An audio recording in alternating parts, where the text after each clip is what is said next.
Good morning, good afternoon, and good evening, people of the world. I'm your host, Mo.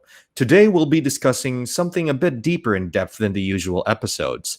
Today, we'll be discussing some philosophical viewpoints, specifically about the passage of time and how this affects us while we grow older and hopefully wiser, while we sprinkle in our personal experiences with these concepts.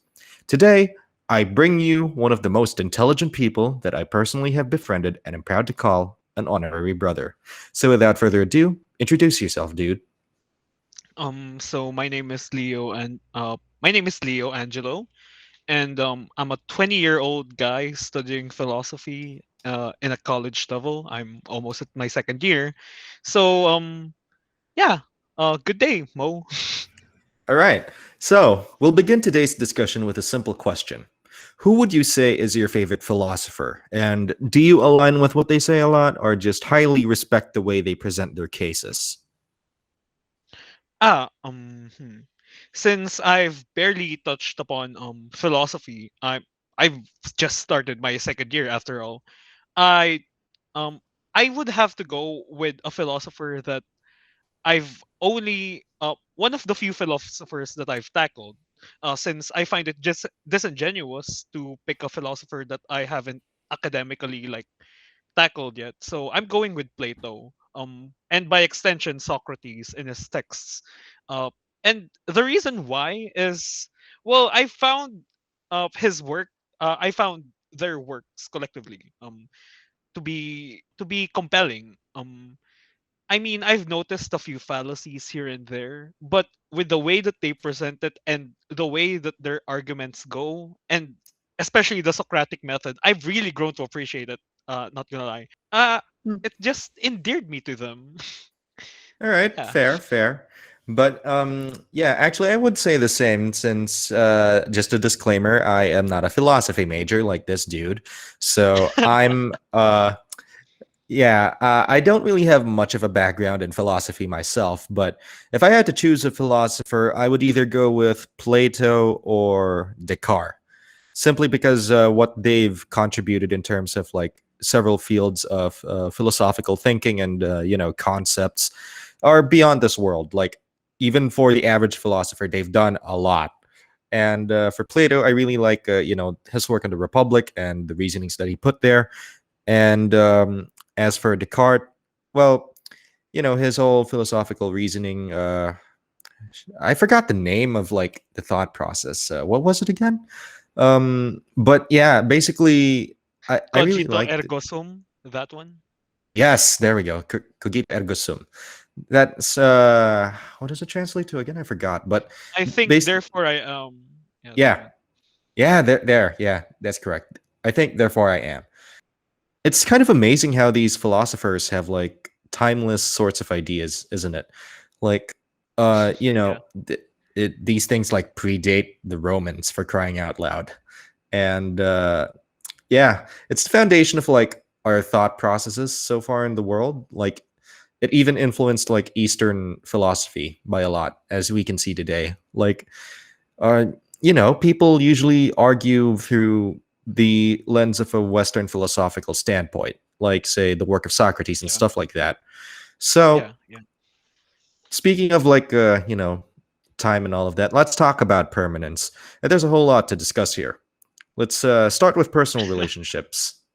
Do you think that it would be naive to hope that even the best relationships you have would still feel great later down the line? And I'm not saying romantic relationships specifically, just relationships in general, be it friendships, family. What do you got to say on that, Leo? Oh darn! When you mentioned not no romantic relationships, I was both disappointed and relieved because I've never been in a romantic relationship. But yeah. In terms of relationships with family and friends, well, yeah, it would be naive to think that a relationship or any sort of a bond could stay the same throughout the years, because the thing that makes it so the thing that makes relationships so, how could you say this? I wouldn't say wonderful, but more what makes them so compelling. Okay, let me think. Intriguing. What make There we go. Yeah, yeah, yeah, but yeah, compelling. Okay. what makes that is basically how dynamic it is, because things change between people regardless of how one feels about another, stuff like that, because situations themselves change. um what I'm doing now isn't something I'd be doing later. Like, I know, just an example, a friend could leave the country, and like, the limited ways to communicate does put a change into some things. But, well, regardless, uh it shouldn't, um like, ideally it shouldn't uh put that much of a damper on things. But you can't deny that some things that change will affect that relationship. And that's why it is naive to think that things will always be great down the line. I actually agree with that since, you know, like you said, circumstances change for everyone, and we all react differently to like how things unfold. And unfortunately, not all of it is going to be something that we agree with, and this leads to fights and whatnot. And basically, like you said, what makes a relationship with anyone really so compelling is the dynamic nature of a relationship. You have its ups and downs. So really, like if you just stay in like one extreme of either complete happiness and complete misjudgment and anger, then you aren't really going to get much out of it. It doesn't make you a more mature person. Like if you just stay completely happy, then you're oblivious to like every other problem that might be there. Whereas while if you're completely negative about it, then you can't even appreciate the good things about anything. And in that sense, trying to keep it at the best possible is obviously a goal worth striving for. But you got to realize that it's impossible to keep in the long run. The longer this goes, the more likely it is that you'll have a fight. But then, if you truly are committed to each other, then, it might bounce back. And speaking of which, though, if that doesn't happen, do you think someone can be so stuck in time that they don't evolve to, to better things? Oh, like, stuck in time as in. As in, like, they really don't want to change. Like, no matter what happens, they're still the same person that you've either grown to love or hate because they simply refuse to change with the times as it demands it. Like, even to their own detriment.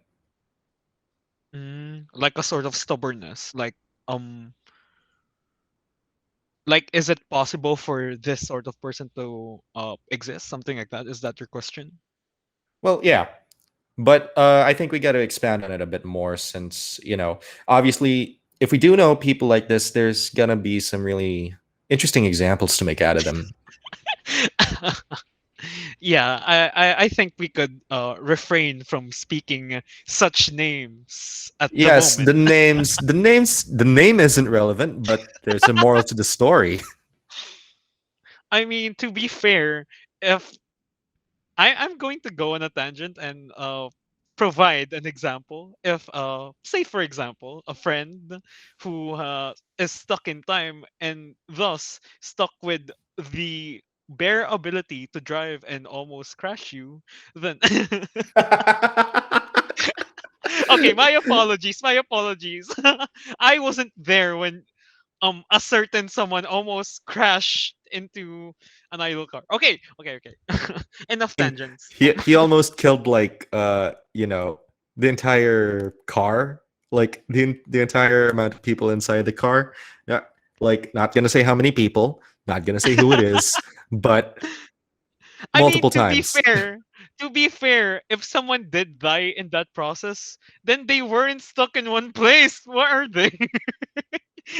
They're Point. over here and a bit of them over there, and okay, that's kind of dark. Okay, yeah, let's move away from that. I don't want to get demonetized here. Um, so yeah, I think people like this do exist since like again we're not going to drop any names, but some people just really can't seem to let go. Would you say Yeah, so? Like the yeah, I've grudge is just there. It never goes away for these kinds of people. They would do Um, whatever it takes to basically bring you down. And it's obviously unfortunate. They only make a fool out of themselves at this point. yeah, can I just well, I've had something like that recently. I mean, it didn't directly affect me. It was more of someone very close to me. And what happened was it's been it was something that happened decades ago, and yet for some reason they never got out of it, and it affected me in some capacity. And yeah, like, I can say that it exists, but like, you it's the thing about something like that is it shows that, I don't know, there's a sort of desperation that comes with that. Maybe it's this desperation to keep things the same. Maybe it's the fear of like change itself that makes it happen. Regardless, what it entails is honestly more pain than anything. Trying to keep things the way they were, or like trying to bring things back to the way they used to be, that's something that people really don't have the capacity to do. Like, people change, and no matter how much one person wants things to stay the same, the best that we can do, unfortunately, is to move on and find ways to make the things that we have currently work. Like, say for example, I did mention a friend who was leaving the country. The best thing isn't trying to shackle them down, try to keep things the same, but to find out ways to make it work out. That's the best we can do. So yeah, to anyone who's afraid of like change, who's afraid of like things staying the same, I mean, who's afraid of things not staying the same, it's it's hard, it's difficult, it really is. But the best we can do is look at what's going to happen and try to make the most out of it. Try to make the best out of what we get. It's That's my actually answer. like really beautifully said. Like, yeah, at the end of the day, you just have to make do with like what the circumstances have dealt you with. Like, it's not going to be easy at all adjusting to this sort of new setup that you got going, or it's not easy to forget the history that has happened, like any bad blood and stuff like that. Things will change, either for the good or the better, but at the end of the day, you can't control that. And fighting against that kind of change is just futile now, isn't it? Since it runs counterproductive Yeah. to, yeah, and you just end up hurting yourself. So, about the passage of time, though, do you really think that time flies when you're having too much fun? Like, does everything seem to pass by faster the older you get? In a psychological sort of way, from what I've noticed, the more the years come to you, the more desensitized you are the to the passage of like a few seconds or a minute, or things like that. Since a lot of them, since you've already lost a lot of them, what's a few more? Something like that. That sort of mindset. Um, in terms of like how uh how quickly it passes when things are fun, things like that. Well, I mean, of course, because since you're enjoying every moment, like, the point of view becomes how much time is passing to, I hope this doesn't change. I mean, I hope that like this can last for as long as it can. And when the point of view changes like that, you're going against what's actually like really happening, and that is the passage of time. When you go against that flow, things do, in a sort of weird way, go against you, and that's why we sort of feel like things are passing by a lot faster. Yeah, I mean, in my opinion, I do concur. Like, on the passage of time itself, like, when you are having fun, it's kind of hard to stay focused on like how much time you actually have left.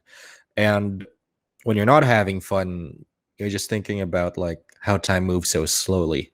I Actually, kind of, yeah. now that I think about it though, um, in regards to like when you're having fun, I think that that's a bit too limiting actually. If I could suggest, I would say that instead of saying having fun, more like I would say like when you still have things you feel like you need to do. I think that's better since for example Ah, eh, right. Preoccupation, basically. yeah. So as long as Since you feel I busy, you're not going to notice the time passing by. Something like that, right? Yeah. Something like if I may give an example, it's I would say that extemporaneous speaking is not a fun activity, but what but the fact that you're given a few minutes from 3 to like 5 minutes or even 7 according to some cases, you're going to fit all your ideas in those minutes. And like those minutes pass by so quickly when you feel like there's more to do, but it just feels like you can't fit them all in. It's not necessarily fun, but like I would say that fun is a subset of that, of having too much things to do in so little time, basically.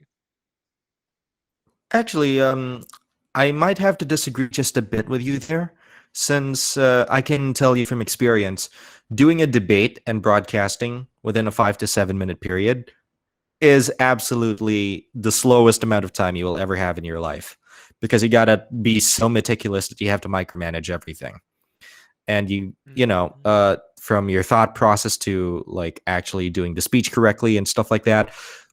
It's some I mean, sure, it can be fun, but at the same time, like, it feels so drawn out since there's so much to do in so little time, and you're trying to stress about like getting everything right.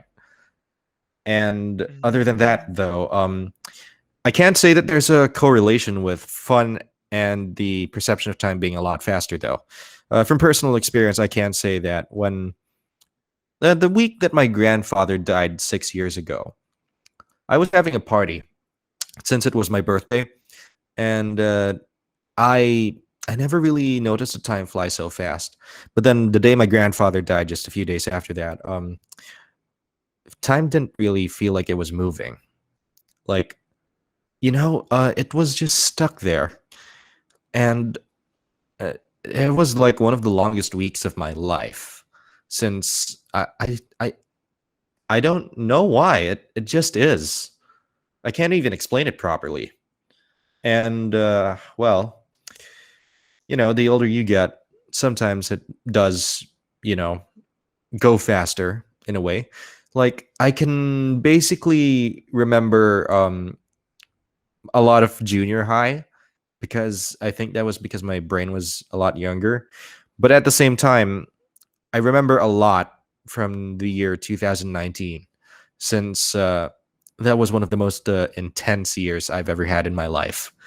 And yeah, to the guys that I knew in 2019, y'all still cool. It's just, it, there's this really weird way of how time works, depending on like whether you had fun, how intense your memory is, or stuff like that. Mhm. There's like a correlation in all of that.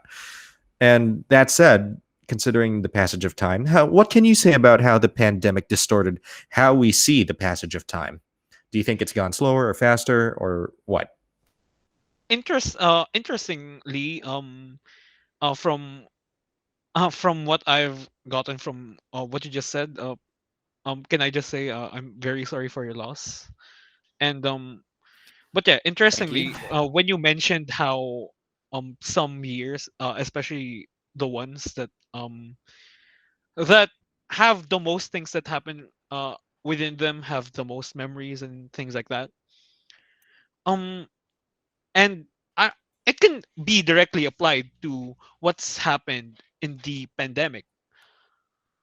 Because from the lack of things to do, the massive amounts of sensory deprivation of being stuck in a single place and being unable to go out, that especially from the beginning parts of the pandemic, I've been told I'm not allowed to swear, so I'm just going to stick with no, our Lord and Savior Jesus Christ.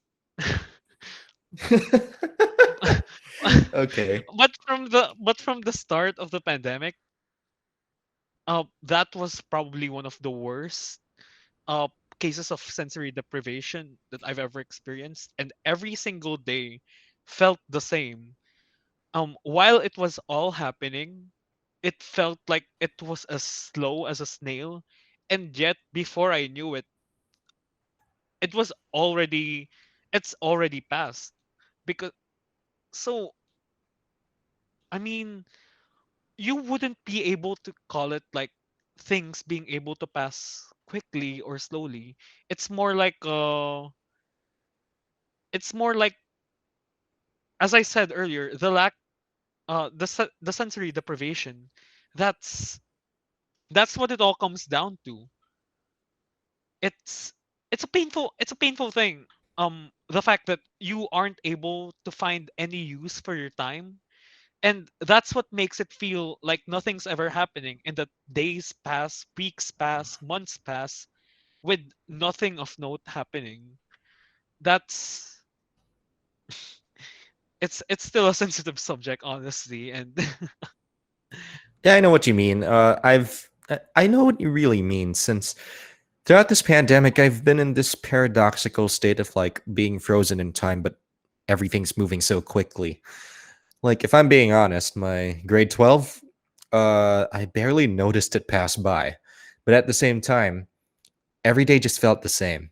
It's like, Groundhog Day. Everything just stays the same except for a few different key things. But besides that, it feels like nothing really changed, you know? it feels This like pandemic there's no definitely uh okay, you go first. right. It definitely feels like this pandemic just I don't know what it is. It just slows down time, but at the same time makes everything go quicker. Like there are a lot of things different now, obviously, than there was before. And the thing is, despite the fact that this has to be the most alien year that we've ever experienced in our entire lives, Yeah. I doubt it'd be. I doubt it would be memorable. You know what I mean? Like, there's just so many things happening in the same space that it kind of feels hard to remember anything of note, since everything just feels the same. But at the same time, everything's moving so quickly. I mean, Yeah. look at me. I'm heading to college. I don't feel like it. I've been to college for a year and I still don't feel it. But honestly, I'm just going to say that there isn't like a feeling for like there isn't a proper word for it yet. If I'm being honest, there's nothing like this feeling as of yet, especially since this is probably one of the first times we've ever experienced it in such a capacity. Yeah. There is no specific way of saying it, really, but I guess it is what it is. Since, yeah, there really is no word to describe this weird state of paradox that we find ourselves in. And I guess it's up to the future linguist to decide how to describe this pandemic, basically. Yeah. So let's see. Do you think that personal evolution is something inherent given time, or can someone be so stubborn as to not change over the course of their lives? The difference between this and my previous question is that one refuses to change and one can't find a reason to change. What do you think? Inherent given time. Hmm.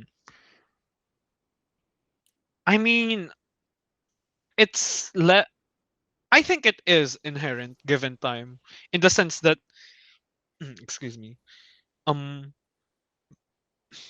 excuse me. I was burping, I'm sorry. Um That's all right. um the thing is, it's not that it's not that as I said earlier, I'm still going to connect this with the previous question if you don't mind. I mean Yeah, go ahead. the previous one, like the previous question that this is related to. Um like being unable to control what happens in the passage of time, we we just immediately we're basically pushed by the tides of time. Imagine being a leaf on a river, and it's inherent that we move with where the river flows, things like that. It's not something we're able to stop, basically. So Yeah. in this regard, personal evolution is inherent time. Okay, Okay. so this one tries to tackle the fact that uh instead of refusing to change, it's being unable to find a reason to change. Yeah. That's about it. um I mean, people don't just uh think to themselves, yeah, I want to change. I mean they can, like when people when people work out and things like that. But when they can't find a reason to change and yet they still change, that's it's still an inherent thing. Like, you don't get to choose whether or not time should pass by, or that circumstances change and that you want things to change, or if they don't change at all. I'm sorry. I'm getting a bit No, messy no, it's all around right. here. My apologies. Um.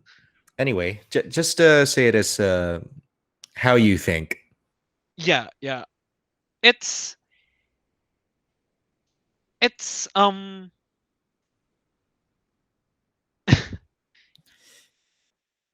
it's okay. Okay. Okay. Uh, Okay. were you trying to say something? Were you trying to say something? Uh. You know what? So, considering this, I think it depends on what aspect of personal evolution we're talking about. Maturity isn't one of them, in my opinion. Oh, why so? Immaturity just you can see it in certain people. Like like we said, some people just don't grow out of the phases that they were in when we first met them. Like for example, people who are still obsessed with My Chemical Romance because they think it's Excuse me. no, I mean like the actual goth people, dude, not you. But yeah, other than that, there's also people that just really don't wisen up because you know, they really are stuck in this perpetual loop of thinking that things are better the way they are. They can't find a reason to change because they can't see a reason to change. And the reason why they can't see a reason to change is because people are enabling them to stay the same as much as they Can can. I just Uh, ask though, how is this different from being too stubborn to change? Is it because the other has a drive? I mean, the other actually has a proper reason to change and yet choose not to, and this one does not. Is that what you're trying to yeah, say? it's kind of like that. It's kind of like that since the first one, the one that refuses to change, can see that there are a lot of things wrong with them, but they refuse to change. It's something that just doesn't happen with them. Whereas the second person, the one who can't find a reason to change, doesn't really see any flaw with how they're living at the moment. So why should they change? If it works, I mean, if it isn't broke, it works, then why change it, right? Okay, okay. Uh, From what I think, this is a personal thing.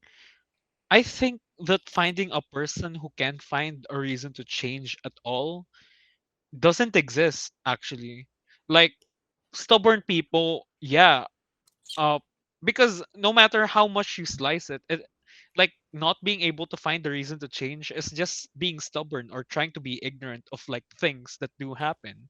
But legitimately not finding things to change, that doesn't happen for people, because no matter how much you slice it, no matter how good you think your life is, or how different it's becoming. If I may state a philosopher that I've studied before, it's Heraclitus. He talked about how um the world was basically something fire. Basically it was the world is isn't it's being it's in constant change. There, that's it. It's in constant flux. and and the reason that I'm bringing him up is that the fact that the world is in constant flux and that we are within it, we are acting within it, it becomes an impossibility that there becomes no reason to change at all. um as we talked about earlier, we the circumstances change, people change around us, and being ignorant of that, that's still being stubborn. That's not finding a reason to change. So finding a person who has no reason whatsoever to change is, Is impossible. yes. Okay, that's fair. I respect that opinion. So I guess it kind of also shows like the amount of wisdom a person would have, since if they recognize that they need to change, it's up to them personally if they're going to change. So it's kind of like a reflection of their own wisdom and to some degree intelligence. You know, Yeah. so that actually leads me perfectly into my next question. Let's differentiate wisdom and intelligence here. Do you believe in the sentiment of all wise people are smart, but not all smart people are wise? Ooh, this is spicy. I mean, the definition itself of wisdom is very, ooh, what do you call this? There are it is very arguable in a sense, Vague, because basically. yeah, it's very vague. You're not going to find a single definition of wisdom, honestly. So to put it in terms of like, to put it to compare it to something like intelligence, honestly it just depends on each and every person. um but as you asked earlier, do people your question is, wisdom truly like, smart people aren't always wise and wise people are always smart? Oh no, no. I said all wise people are smart, but not all smart people are wise. Ah, okay, okay, my apologies. That's right. To to a degree, yes, because wisdom by itself, personally, since this is a very subjective word Of course. that you've chosen to tackle, and I blame you for it. I mean, this is literally why we have philosophy, so we can debate on the subjective. Oh, Lord and Savior Jesus Christ, man. Okay, All right. so personally, I do find wisdom as this crystallization of the knowledge that we have acquired and an application of it. And yet, uh, to define wisdom as anything like that is to also beg for the definition of what knowledge is. I mean, of what intelligence is. And usually, when we talk about intelligence, we talk about how much someone knows, uh, what they're able to do, things like that, like being intelligent in a way of speaking, in a manner of speaking, in a manner of acting, in a manner of emotional resonance, those sorts of things.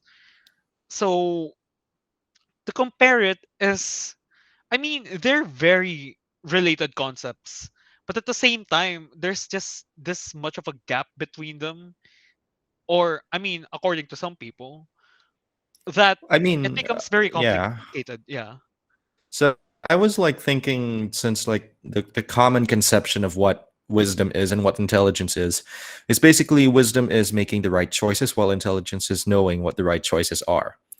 Basically, kind of like that. But that said, with the sentiment all wise people are smart, but not all smart people are wise, to a degree, yeah, I do agree with it, since, Yeah. you have to understand what exactly it is that you're deciding upon in order to be wise. And in order to understand that, you have to have the intelligence to understand it. And the thing is, not all smart people, meaning those who are intelligent enough to understand the problem, will choose the correct answer, whatever that Yes. may be. So, other than that, I would say that wisdom runs more on like a person's maturity, Experience, something like that. and experience, basically. Since how we actually conflate wisdom with maturity. It's it's interesting It's how we do it, since there's like this somewhat of a correlation to it. I mean, I can't okay. If I exactly say may, it's a causation, but there's a correlation to it. okay. If I may just point out though, from what I've seen, wisdom is, as I said earlier, a crystallization of knowledge and its application. I mean, if if I were if I were to be honest, it's that crystallization of knowledge. It comes from having already known what happens with what we know, and by that I mean, like, as I said earlier, experience. And like, that's why there's this misconception that just because you are older than some people means you are wiser. Like, there is definitely a correlation, but it shouldn't necessarily dictate things as fact. When the thing with wisdom is, there are a lot of things that you can be knowledgeable about. Like, there are a lot of different things, like, for example, knowledge on electricity, knowledge on gadgets, things like that, knowledge on the doing the right things, or the knowledge on the ability to speak, things like that. Um, like, you can be wise in some areas and still be unwise in some areas. Actually, yeah, So that does remind me of that quote that's usually attributed to Socrates. Like, the only thing I know for sure is that I know nothing. yeah, but the thing is, but the thing is, it's with age comes the fact that we are able to experience more things, right? But not a lot of people experience multiple things in their lives. And by this I mean, not going for things to, not going for experiences to enrich themselves. Like, you could stay in one place for a long time, and be older than someone who's gone around the world and seen multiple cultures.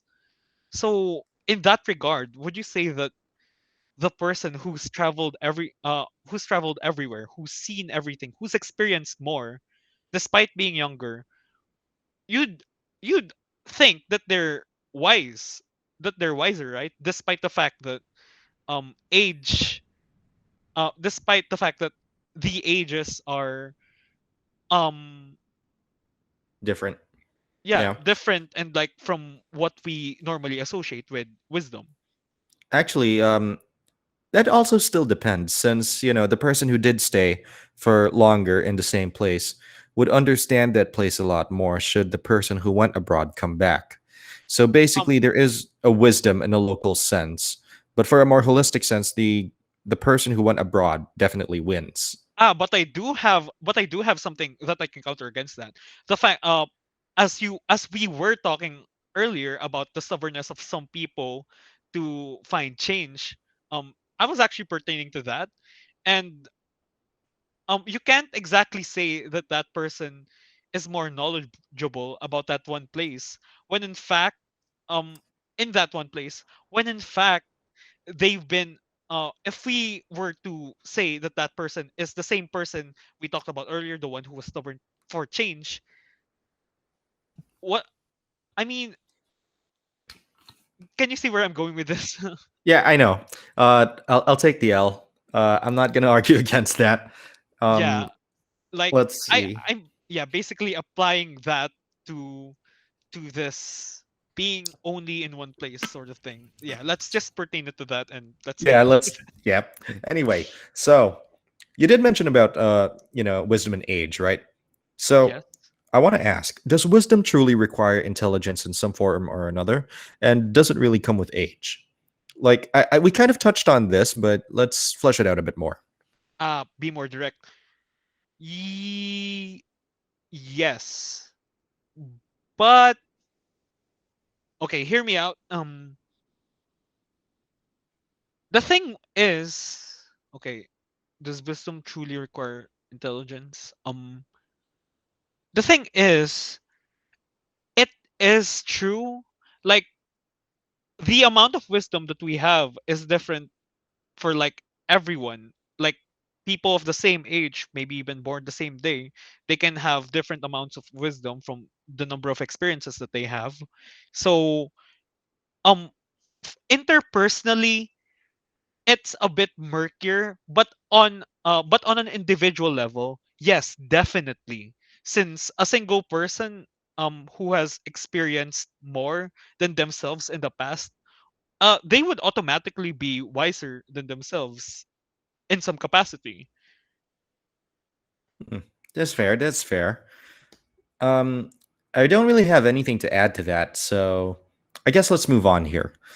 In a Sure. mostly apolitical sense, do you think that the youth has a tendency of misplaced idealism with the world? Does the world deserve that kind of faith that the youth tend to have for it to get better? Hmm. That's also a very arguable thing to ask, but I'll try I my mean, of best. course. I mean, of course. This is literally an opinion piece, so whatever goes, really. Like, I'm gonna respect your opinion, and you're gonna respect mine, and we're gonna leave it at that. And I hope the audience doesn't exactly flame us for this if they disagree. But the thing is, Moses, you chose the internet. There is no escape. There is no escape, and I'm ready to face the fire. So let's get to it. What do you think? mm, yes. In the terms of like the fact that we have a tendency of putting too much idealism in the world. I think that's more of a matter of what we've been taught versus what we can observe from like an objective standpoint. Sometimes even with our own senses. Uh, yeah, we do tend to place things on a pedestal before we're able to experience the truths of it, the realities. And Ye- I think that's more of a coping mechanism since the thing about being more mature about things like these is being able to accept the reality of things that happen. And basically, the younger we are, the less mature we are in dealing with these sorts of things. So, uh, yeah, from my standpoint, it's more of a coping mechanism. And yeah, we do tend to do that. I still that- consider myself a youth, if that's okay with you.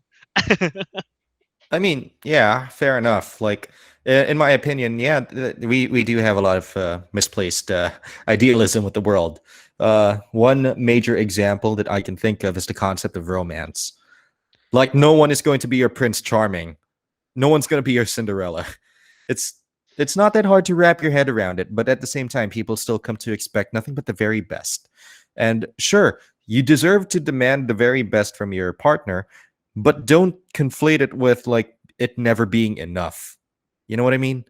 Like, Yeah, don't run someone in circles thinking that they can get even more perfect if they're already doing their best for you. First of all, like, it's so scummy to try to make someone fall in love with you, but then you decide it's not worth it in the end and just leave them high and dry, stuff like that. And ooh, that sounds spicy. Go on. yeah, and other than that, we also have this misplaced idealism on romance when it comes to like, especially here in the Philippines, like trying to find the right person. You know about crush culture here in the Philippines, right?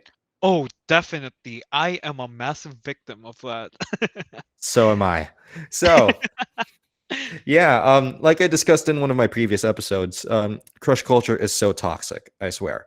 Like, people push you into being someone with they think who they think is ideal for you. But that's the thing. They think it's ideal. It's not what's real. Only you would know what is real in terms of love. You and your partner. Everyone else, just third party voices that can sort of be a demeaning distraction from the whole process of intimacy. But this sort of idealism, this knight in shining armor crap, it's just, uh, it's ridiculous. Like, why do we expect people to just fall in love like that, just a snap? And the thing is, people just over expect, and that leads to heartbreak more than it should. Like idealizing romance at the end of the day leaves a lot of room for burnout in your heart, and you just get tired of it, especially if like it never works out for you. So, You see. and other than that, let's see, what else do we have a misplaced apolitical idealism in? honestly, honestly, I wouldn't have chosen romance for this since I've never been in a proper romantic relationship. But yeah, I do agree to some degree, but I can't Yeah, really put my own opinions because but I mean, it's okay. what else is an apolitical thing that young people tend to mess with incorrectly? Mm, huh. Besides romance, That's like there the are a biggest lot of example I things. can think of, I know but there are there. a lot of things. But like I can't even choose. Like there's this ideal of like a perfect a perfect family, for example, perfect Oh, friendships, perfect. yes. Yeah. Okay, speaking from the standpoint of a South Asian youth, I think we can deal. I think we can tackle family. Don't you think? Yeah, political family. Um, what would you say would be? Yeah, actually, I don't know where I was going with that. Do you have anything in mind? I just wanted to point out the fact that a lot of people, especially you know parents, like being generations different from your children can really put things at a large distance in a way. Excuse me, I'm just gonna oh, excuse me. Oh God. Anyway, my apologies, just cut that out. All right, all right. So, yeah. um but like regarding parents, the fact that there's a generational difference between them and their children, it uh it basically they basically come from an altogether different culture, an alien culture that they can only merely reference a lot of the time. I'm pretty sure you've already experienced this, Of haven't you? course. Of course. With the parent side of things, like they can't understand the 21st century. And us youngsters try as we might to understand the 1960s, 70s, 80s. It just can't be something that we grasp because, the technology that we have today didn't exist then. So we can't Yeah, exactly imagine what it was like to yeah, and be in an internetless society. the thing is, that uh, this ideal that a perfect family could exist with that difference, it kind of it becomes a problem not just for the youth but also for the parents themselves, because as much as we try to force what we want into what we already have, the more we just sort of put a distance between ourselves, making the differences more apparent, because putting the lack of understanding, uh placing it next to the fact that uh there really are many differences, and being unable to understand them, or at least not making an effort of understanding those differences, it just really, we make jokes all the time about Asian parents, but if I'm being honest, Asian parents are like some of the most exclusive people, in the sense that like they're very traditional. They don't um it's part of the culture, really. They don't It's try to like understand what's going on, what's new, because used to they're so used to what yeah. they have, and they don't make an effort of like asking the differences, or like noticing the differences in the first place. They'd rather be comfortable with what they have, and I think that's one of the biggest problems with cultures that are both very traditional and also very very quiet about their dealings, very um okay, what's a better word? It's not quiet, it's more like demure, something like that. Uh, Being unable Private? to express yourself basically. Like Okay, the fair. problem with having things bottle up in an effort to keep up appearances, basically. Yeah. That sort of problem. And that culture just also affects this generational gap. Actually, Um, yeah, like considering the generational gap, it's actually something that I touched upon in a previous episode, I think, but oh, the generational gap itself, uh the more you think about it, the more stark it actually is. And it kind of makes sense now why there are so many broken families when you think about it. We put this sort of idealism on family. Like in the West, we believe that a mother and father should be in the same household and, raise like a good kid. But the thing is, every child will have their, rebellious phase, and every parent would have their miscommunications. And that kind of destroys the whole picture of it, and it just spirals out of control. I mean, yeah, this whole notion that everything has to be perfect is really what's destroying families. I mean, think about it, 50% of all marriages in America end in divorce. That's insane when you think about it. Marriage is supposed to be a yes, lifelong contract, but this misplaced idealism is what's destroying people, because try as we might, humans are not infallible. And sometimes people will cheat, sometimes people will get hurt, sometimes children would do something incredibly dumb, and that just destroys the whole dynamic now, ideal, doesn't it? yeah. But as you asked earlier, does the world deserve that kind of faith though? Um, I think in a very practical sense, it shouldn't exist. That kind of faith should not exist. We should be prepared to face the worst things, and prepare for them. Uh, yeah, we should expect them. Of Um, course. but It's like in this sort of twisted way, does it deserve it? Do we deserve it? I mean, does the world deserve it? And in extension, us. I I think there's a sort of sad beauty to it if you ask it that sort of in that way, because like we all agree to the notion that all people deserve to be happy. We all deserve to find goodness. We all deserve to find the best for each other, basically. And yeah, that's the truth, and that's why you make ideals in the first place, because we want that. We yeah. want it so desperately to be true, but reality breaks it down. So, does it deserve it? Honestly, yes. But is it viable? Is it good that we put so much faith into it, into these ideals that we will no doubt fail and disappoint us in the end? Yeah, it's it's it's something that we really shouldn't, like, we do deserve it, but it's very apparent that it's not sustainable. Actually, yeah, just adding to that. Well, like we were discussing, does the world deserve that kind of faith? It's a trick question for me.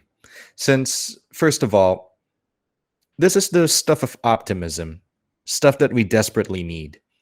But the thing is, this is driving us to such toxic extents that, it's just destroying the very fabric of society itself. It drives more division Yeah. than it does unify. And Yes. while the optimism is great, the thing is, this sort of misplaced idealism is ultimately going to be our undoing. You know what they say: the road to hell is paved by by good intentions, and the Yes. consequences of that is what leads to hell. And basically, I mean, if I dabble any more into this, it'll turn into a political sense, but that's besides the point. No, we don't want that. We don't want that here. And but yeah, if you ask me, the world that equally deserves and doesn't deserve this sort of faith in it. It's got too many faults against humanity, but at the same time, humanity has, you know, shot itself in the foot, but then bandaged the foot up again to the point that it works fine. So it's like once again being caught in a paradox. Do you believe in the It's world and keep your optimism, or do you not believe in the world and you know be realistic about things, but at the same time be a whole lot more, I don't know, pessimistic? it's a it's a cliche phrase, but really the best thing we can do is hope for the best, expect the worst. Yeah, I mean it is true. Like at the end of the day, just gonna borrow a quote from you here. It's better Oh, to uh, well, I don't know how to phrase it, but you know, when this idealism of bubble of ours is broken, don't be sorry, be better. oh my god. Oh my. Okay, just cut that out. Why? That I mean that's a quote that I got from God of War. Please don't. I'm gonna get DMCA strike here, man. Please, I mean, you it's know, a single line of text. Come on I'm now. going I'm going on a tangent here, but there was one time someone was breaking up with someone else and they used that line, and instead of attributing it to God of War, the other friends who were present at that time, they started blaming me. They said, "Oh, that's what Leo says. He said But that." Don't be God, sorry, be better. And for some reason, I'm involved in this breakup that I had known nothing about. Good bruh, lord. Yeah. bruh. Okay, that was my tangent. But I yeah, will never forget that. it's that's actually pretty funny. Like, th- you can't even credit your source correctly. This is a very definition of why intelligence does not make you wise. And just because you say that doesn't mean I'm doing. Okay, it was my fault. I introduced that quote to Yeah, you those definitely people. did. Like, this quote It was my circulated. fault. This is Oh on you. man. But No, yeah, it's God of War's fault yeah. for being so awesome. Okay, I've never actually played that game specifically, but I've heard the story is really nice. Okay, that's my tangent. Okay, fair enough. So, considering that you're, you know, interested in these sorts of stories, you've told me before that you want to be an author someday. What is it that Yeah. you write? What is it that you want to write to help us be better in the future? Is it your own brand of idealism or something else? I wouldn't be a I think it's fair to say that not the things that I write vary greatly from each other. Like some things are like obviously my ideals, the things that I do want to see. Like whenever I write stories about romances, stories about friends being together, being happy, that's my own brand of idealism. But um personally, what I do what I do right, uh I mean, not necessarily to make everyone better in the future, but just to make people aware of what's going on, things that they might have experienced in the past that we could relate to in a very general level. Um, I tend, I really tend to add some really uh personal stuff. I sprinkle it into the pages of my own stories. I think you're I think you're very aware of some of those parts. Like for Of course. example, when when our own when the people that we love disappoint us, when the people that we care about uh hurt us in a sense. Yeah. Those are all very real concepts that I'm really hoping that uh the It's people who can relate to can read and eventually find that they're not alone in that. And while it doesn't necessitate that it can automatically make us better, that camaraderie does make things that camaraderie and being in that same place, I do hope that like it at least makes things a lot lighter in some way. Okay, that's actually fair. Like it's I guess I can analyze it as basically a call to attention to these things that happen in our lives, make us ponder about it without having to recall some painful memories of our own, but at the same time giving us insight into it. That's kind of the deal, isn't it? Uh um yeah, but can I also am I allowed to spoil my story? I mean, you're the author. It's your choice, man. um so there's this part of the story that I really love recalling this one. It's one of my favorite parts. It's about the this maid character who is honestly like a surrogate sister to one of the main characters, the guy. Um and like you can see in a lot of parts how devoted she is to basically her master, her surrogate brother. And yeah, I love pointing that out because that's the sort of idealism that I put. But I also sprinkled in the fact that that sort of idealism in one of those parts in a later chapter is also what breaks them is also what puts a strain into their relationship.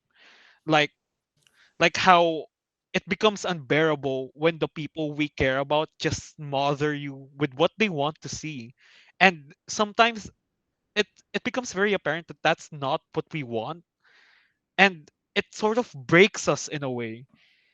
It puts it puts us at it puts us in a place where we're honestly not prepared to go for. And it just hurts us a lot more because these are people that we care about who just want the best for us. And yet that best for us, it's what is what's hurting us the most. And yeah, that's something that I did include in my story. I kept it vague, just in case people are interested. Go check out the story. I'm sorry, shameless plug. Anyway, so yeah, actually that man, I actually felt that. um well, in terms of like what you just said about you know, people trying to impose what they think is their ideal version of you, I'm thinking a lot of kids can relate to that, you know? Like, you know Yeah, how so many here in the Philippines, just something for our Western viewers to understand. In the Philippines, you really only have three career options depending on on what your parent wants you to take. It's nursing, engineering, and piloting, and sometimes communication. So that's four. But oh wait, yeah, no, there's one more, law. not as much. That's more of like a thing reserved It depends for on the family. You think, yeah. Generally speaking, like the freedom of choice isn't a thing that kids here have, and I can tell you from experience and from my own knowledge of like friends that suffered this, it actually made them grow to resent their parents for forcing them into something that they never really appreciated. ah Because, like, when you think about it, they're taking away your freedom of choice for the very life that you lead that they won't exactly be, you know, impacted from.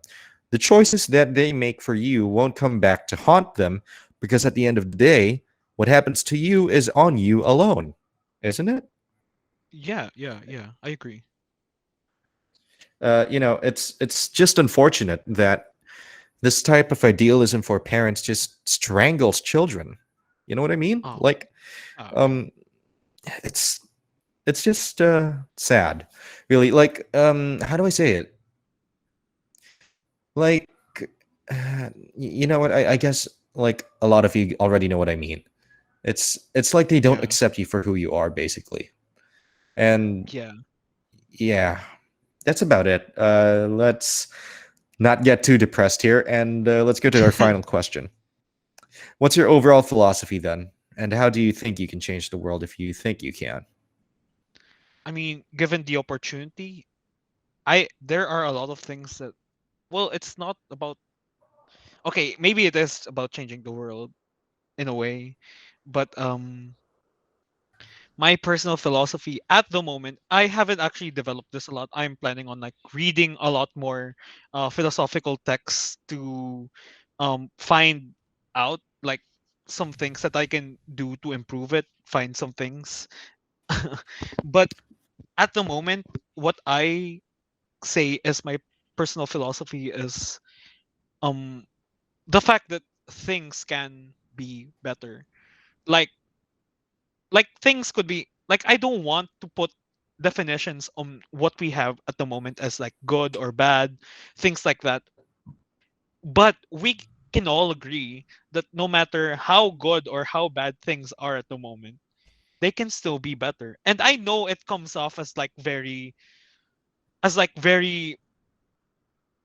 presumptuous. It can come off as very um like idealist, I guess. I guess you can say that. It's very idealist in its applications. And yet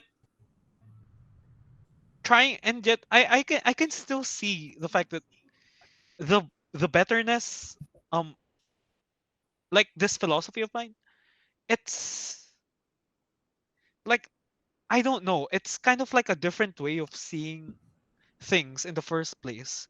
Like ordinarily you know that things are either only good or bad. Good things are things that we should continue doing, bad things are things that we should avoid doing.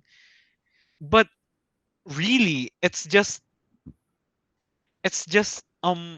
like when you put it that way, you risk antagonizing some concepts that are acceptable in some cultures, and I mean, like it's very, unavoidable yeah, because, like, there are different things that we find acceptable, a lot of things we also don't find acceptable. Like, yeah, for but the thing example, is, oh wait, okay, sure, go ahead. actually, no, go ahead. I think, the examples I was going to say are very self-evident, especially when it comes to contrasting Western culture with Eastern culture. But that's besides the uh, point of this conversation. So go ahead.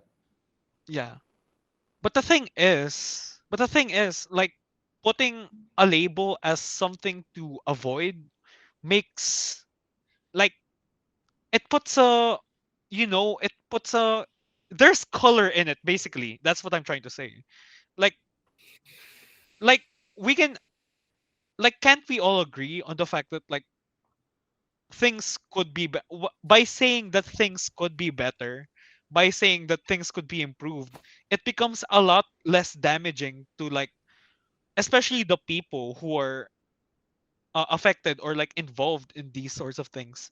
Like, it's a lot more optimistic, I guess. And like, I know this is kind of ironic considering the fact that we did discuss the problems that idealism puts, but I don't think this is some mindless idealism.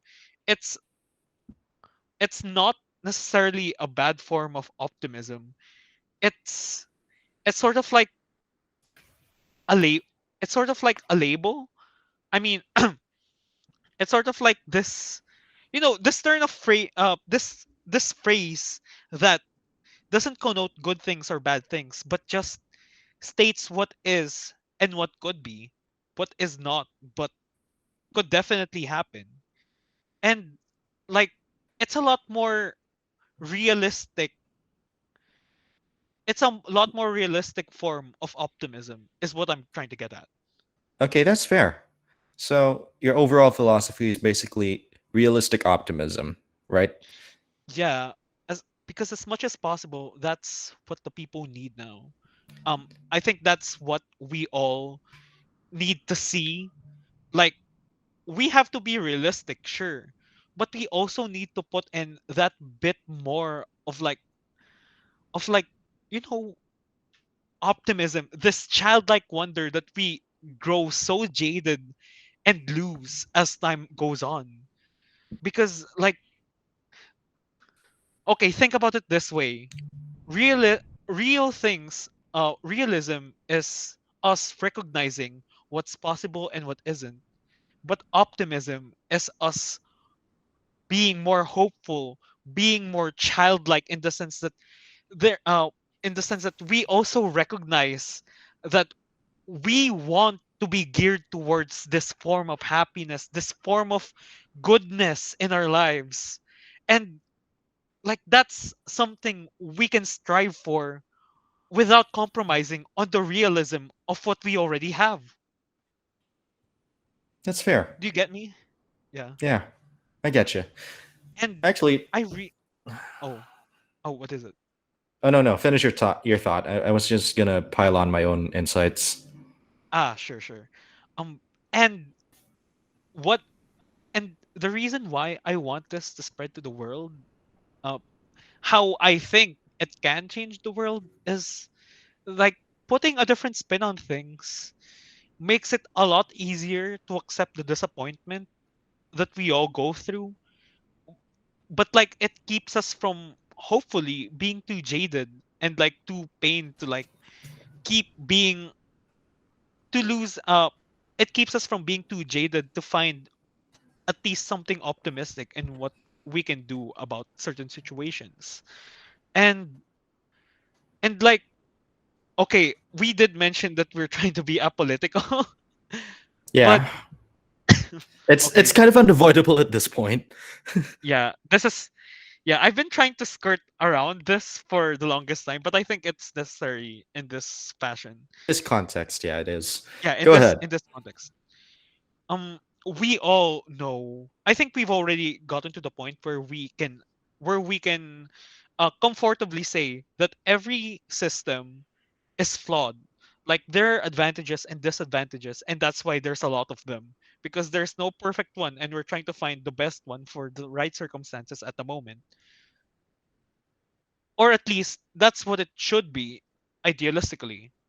But Yeah, what happens now is that um what happens now is that we as a people can sometimes try to push forward a system, an idea, and we try to avoid, or at least we try to be ignorant of like the flaws that it does, or like we try to what's the word for this, we try not to recognize it, we try to be blind to it, or we just ignore it. Yeah, that okay, that's the perfect term. We try to ignore it when in fact it's one of the it's one of the things we should be very aware of. And by being and by ignoring those flaws in those systems, we we sort of put them on pedestals. We put we put the systems that we want to push into such a high degree of like appreciation that we become blind to like what others say that are against it. Like, say for example, okay, this is getting super we, we political. we're we're Oh, going we're going into the rabbit hole. yeah. But then again, since we're not sticking to any one system, I think we can get away with it this time. Yeah, go ahead. Okay, so the reason why I brought up politics earlier is like, you know, recognizing how flawed systems are, and like I don't know if I should get into specific examples with this, but I mean, at this point, does it really matter? Does it okay, really? so yeah, we recognize how, for example, democracy itself is flawed because like uh Here we yeah, go. I went with democracy immediately. I'm so sorry. I love freedom of choice, okay? I'm not someone who wants to take that away from us. I'm just trying to state the fact that it's flawed in the sense that like um people's I mean, opinions yeah. aren't absolute. It just talks about what people want, like what the majority want. And like, you know, there's a reason why people fight for minorities because they're not part of the majority. I And mean, this is precisely why Plato invented the concept of the republic. It's so that democracy can be made sustainable, that it won't be tyranny of the majority, that minorities will still be represented, which is why we have yeah, like republics and all of its derivatives. yeah. And yeah, by applying my philosophy here, um by recognizing the flaws of a system that we do think is great, we can we don't necessarily bring down or get rid of democracy. We just look at what its problems are and we try to make the best out of it. Like knowing knowing the disadvantages of, as I said, democracy, and planning in a way that can uh, minimize this weakness, or yeah, something like that. Being a Like doing this is very helpful to us in the long run. Like, yeah. Yeah. Do you get me? Yeah, I get you. I get you. So it makes us like putting too much appreciation and adoration to this one system and trying to ignore others. That's one of the most common problems that we're facing right now. I think you can agree to that. Of course. I mean, But if anything, like, just to drive your point home, like, our own blinded self idealism basically makes us dogmatic. Like, it's ironic that we claim to be free thinkers when we're so attached to a certain ideology, wouldn't you say? yeah, Since it's not really we're free so thinking if you are just boxed in. It's like you're in an echo yes, chamber. You don't hear anything but the things you want to hear.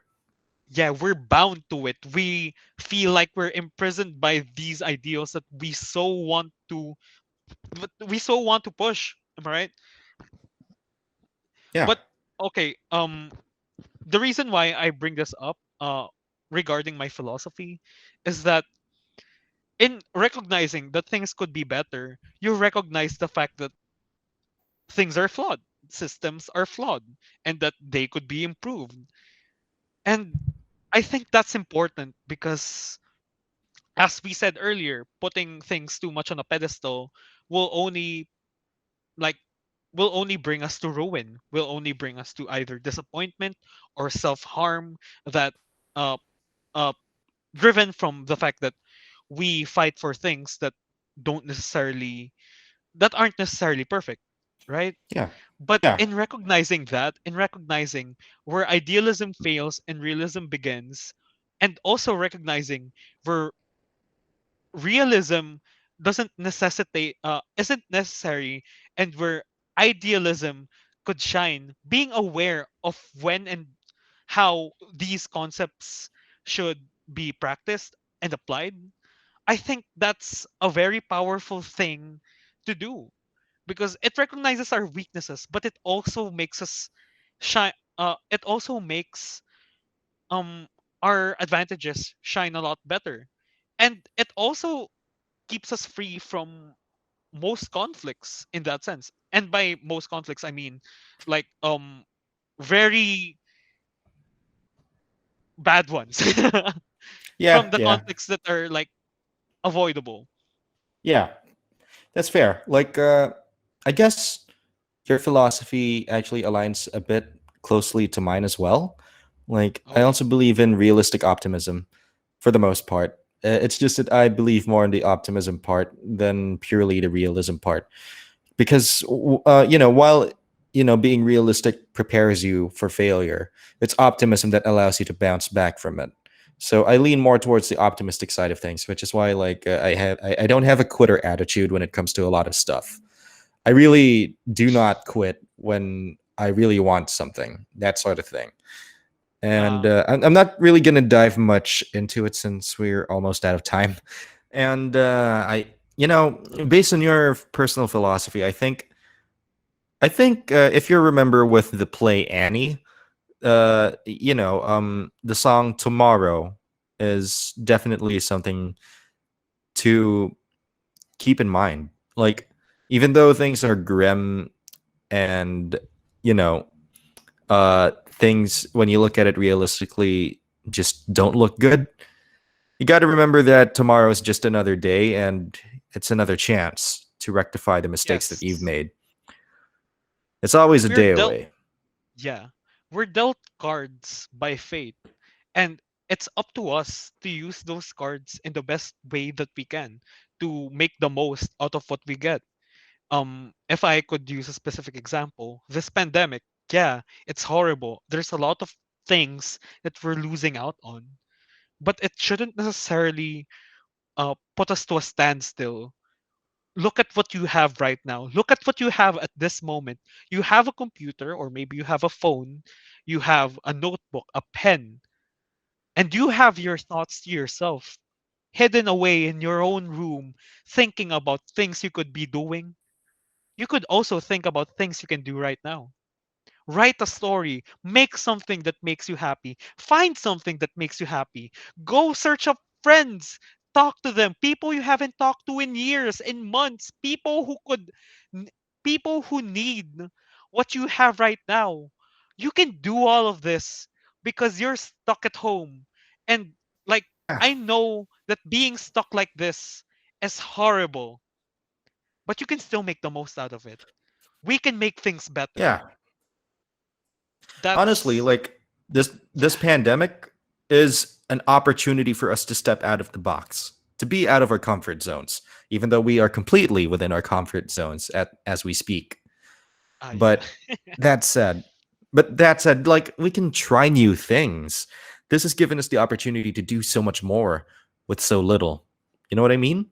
Like, sure, Yes. you're enclosed within the four walls of the compound of where your house or apartment is, but the fact of the matter is, you suddenly have a lot of freedom to do things that you otherwise wouldn't do if you were still living a relatively normal life, whatever normal now Yes. means anyway. So yeah, we are given what we have. So best thing we can do is make the most out of it. Things are what they are. Just make things better for yourself Exactly. or for other people. And that's my philosophy. Yeah. Well, that about wraps up our segment of the day. I want to thank you, Leo, for joining me today, and I want to thank the Thank you rest for of you having me. all.